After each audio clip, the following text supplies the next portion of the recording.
Okay, so I saw this post on Twitter. It says who's having a better debut, and so I want to talk about it from the standpoint of like where their career is sitting right now with accolades, critical acclaim, all those things, and also who had the better album. So in terms of who had the better album, I'm gonna give it to Chappell Roan. My friend asked me to listen to this album recently, and so I did. Some of the songs that I liked, Red Wine Supernova, I thought was good. Coffee was good. Casual was something that stood out to me as well. So those are like my absolute favorites off the album. I thought it was a decent album. There's some songs that I couldn't really get into. Like, at the beginning of her songs, like, she would hook me in, and then I didn't like what she would do after it. Like, the first song, I liked what she did at the beginning, and then she completely switch it up. So, like, stuff like that wasn't necessarily my favorite. I didn't like My Kink is Karma, for example. Pink Pony Club, my friend really likes that song. I didn't like that song. My friend was like, how do you not like it? It wasn't for me. So, I think that there was some good records on this album. Overall, it was decent. I don't really expect myself to be listening to it a bunch, but I mean, yeah, I think that she's talented as a singer. There are some good songwriting moments on here. The production was interesting.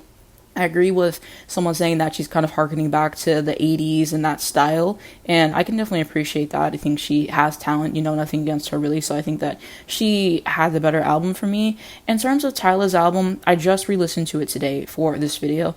My problem with it still stands. A lot of the production is blending together. Water, I think, definitely carried the album, and why are so many songs sounding similar, just in terms of, whatever was used with the production, the 808s, whatever they were doing with the programming, it just sounded very similar in terms of that, and that's what bothered me, is like, why is everything blending together? There were some good songs on this album. I really liked Butterflies, On and On, for example. There were some good records on this one for sure. But yeah, like, it just kind of all is still blending together for me. So I would say that Chappell actually had the better album. I think it's just more distinctive from a production standpoint. But, Tyla's album, it's good background music. That's what I can give her after listening to it again for this video. In terms of whose career do I think is in the better place right now, I would probably also give it to Chappell. She has large crowds, coming out to see her. She's raised her profile a lot. She's doing well on Billboard 200 and on Billboard Hot 100. Yeah, she's really raising her profile. She's worked hard for this. So I think that that's the moment. Good Luck Babe, which was a follow-up single after the album, is also doing well. So I think that she's got good stuff for her right now with the Hot to Go dance and that sense of community and the marketing that she's building. She's got good things. And in terms of Tyla, I think she's doing well for herself because she just got a Grammy for Water and everything. I think she had to cancel her tour because she had some back injury or something like that, and people are hating and saying that she was doing it because she couldn't sell out. But I mean, people get injured, and so I can completely understand her doing that. But I think she went to the Met Gala. I think I liked her outfit a lot at the Met Gala, if I remember correctly, and everything.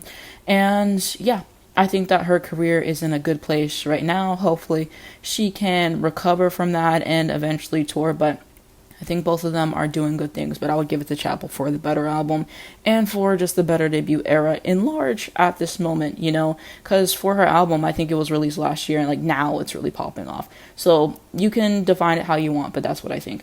But let me know what you guys think down below in the comments, and let's kind of continue that conversation there. Thank you so much for watching this video. If you enjoyed it, you can give it a like below. It helps me a lot into the algorithm. I very much appreciate it. You can also subscribe to see more videos like this. I'm always talking about the music industry and current topics and stuff like that. So one of the videos that I recently posted was how important is mixing and mastering on an album. And then another video I did was talking about who is the better artist between SZA and Summer Walker, giving my perspective there. Is cultural impact important? I gave albums that I thought had it and albums that I thought didn't, and talked about what that even was, and that's the typical stuff that I talk about in current events and all that stuff. So you can subscribe to see more music content. I post every single day on this channel. I've not missed a day this year, and I'm very proud of that, and I intend to keep that going. I do post other stuff. Dance Moms is one of my favorite shows. I got plenty of videos on there. I talk about the NFL, the WNBA sometimes, and just whatever my other interests are. I like to talk about a bunch of different things on this channel, so you can subscribe for more. If you hit the bell, you get a notification for when I post and not missing any videos come out. And so the first link below will be my main YouTube channel. My latest video on there at the moment is my review of Chloe Bailey's Trouble in Paradise album, track by track. And I do album reviews, album reactions in there every single week. Also gonna have social media, so Twitter, Instagram, Spotify, TikTok, Airbuds, if you'd like to follow me on there. And then Free Palestine, let's educate ourselves on this. And lastly, make sure you're registered to vote. I'll be voting for Kamala in November. But thank you so much for watching, and I'll see you in my next one.